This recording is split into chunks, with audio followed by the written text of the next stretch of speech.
Hi అండి, అందరికీ నమస్తే. Welcome to Mokshi and Chaitu channel. ఈ చల్లని వాతావరణంలో వేడివేడిగా పకోడీలు ఎలా చేయాలి ఇప్పుడు మనం చూద్దాం. పకోడీల కోసం ఉల్లిపాయలని సన్నగా తరిగి పెట్టుకోవాలి. దాంట్లో కట్ చేసి పెట్టుకున్న కొత్తిమీర వేసుకోవాలి. ఇప్పుడు దాంట్లో ఒక 3 స్పూన్స్ వరకు శనగపిండి వేసుకోవాలి.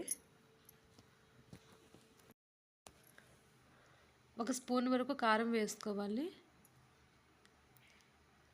ధనియాల పొడి 1 స్పూన్ వేసుకోవాలి. గరం మసాలా 1/2 స్పూన్ వేసుకోవాలి.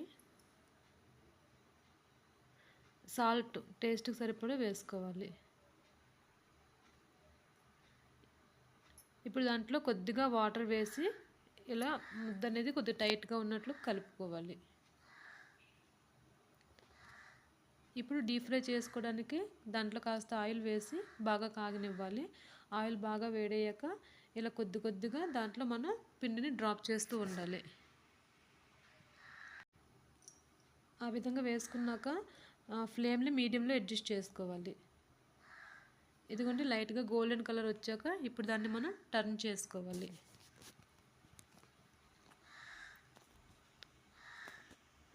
బ్రౌన్ కలర్ అయ్యాక మనం సర్వింగ్ ప్లేట్లోకి తీసుకొని సర్వ్ చేసుకోవాలి. వేడివేడిగా పకోడీ రెడీ.